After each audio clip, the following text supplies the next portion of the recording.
Sir, அண்ணா பல்கலைக்கழக விவகாரத்துல தமிழக அரசு எந்த மாதிரி செயல்பட்டுருக்குன்னு நினைக்கிறீங்க சார்? காலையில பிரஸ்ல சொன்னேன்.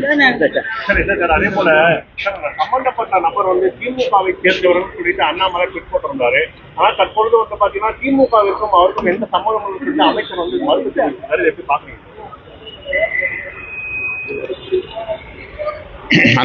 அண்ணா பல்கலைக்கழக வளாகத்திற்குள் மாணவி ஒருவர் பாலியல் வல்லுறவுக்கு ஆளாக்கப்பட்டிருப்பது மிகுந்த அதிர்ச்சியை அளிக்கிறது, வேதனை அளிக்கிறது. உடனடியாக தொடர்புடைய ஒருவர் கைது செய்யப்பட்டிருக்கிறார், சற்று ஆறுதலை தருகிறது. மேலும் சிலர் அதில் சம்பந்தப்பட்டிருக்கலாம் என்றும் தகவல்கள் கூறுகின்றன. எத்தனை பேர் அதில் ஈடுபட்டிருந்தாலும் அவ்வளவு பேரையும் உடனடியாக கைது செய்ய வேண்டும், கடும் நடவடிக்கை எடுக்க வேண்டும். அவர்கள் தப்பித்துக் கொள்வதற்கு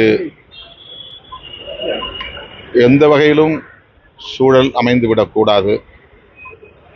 ஆகவே விரைந்து நடவடிக்கைகளை மேற்கொள்ள வேண்டும் என்று வலியுறுத்துகிறோம். சம்பந்தப்பட்டவர் எந்த கட்சியை சார்ந்தவர்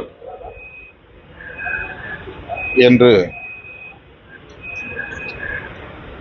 குற்றம் சுமத்துவதில் எந்த பொருளும் இல்லை. அவர் உடனடியாக கைது செய்யப்பட்டிருக்கிறார். அவர் ஒரு குற்றவாளி அல்லது குற்றம் சாட்டப்பட்டவர். குற்றம் சாட்டப்பட்டவர் கைது செய்யப்படாமல் இருந்தால் அதிலே அரசியலை இணைத்து பேசலாம். கைது செய்யப்பட்ட பிறகும்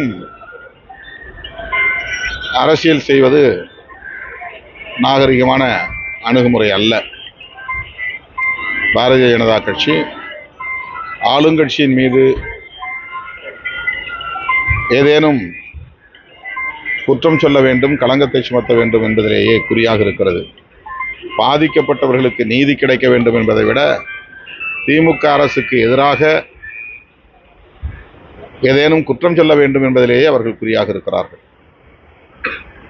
பள்ளி, கல்லூரி, பல்கலைக்கழக வளாகங்களில் பயிலும் மாணவிகளுக்கு உரிய பாதுகாப்பை அளிப்பதற்கு அரசு தீவிரமான நடவடிக்கைகளை மேற்கொள்ள வேண்டும்.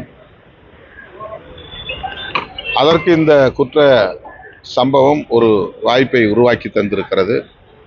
எனவே காவல்துறை இதில் கூடுதல் கவனம் செலுத்த வேண்டும். இதுபோன்ற குற்றச் செயல்கள் இனி நடைபெறாத அளவுக்கு பாதுகாப்பு ஏற்பாடுகளை உறுதிப்படுத்த வேண்டும் என்று கேட்டுக்கொள்கிறேன். அதே போல இந்த நபர் மீது ஏற்கனவே பல குற்ற வழக்குகள் இருக்கு. ஆனா அந்த நபர் வந்து பாத்தீங்கன்னா ஆளுங்கட்சியான அமைச்சர்கள் கூட புகைப்படப்படுத்திருக்காங்க.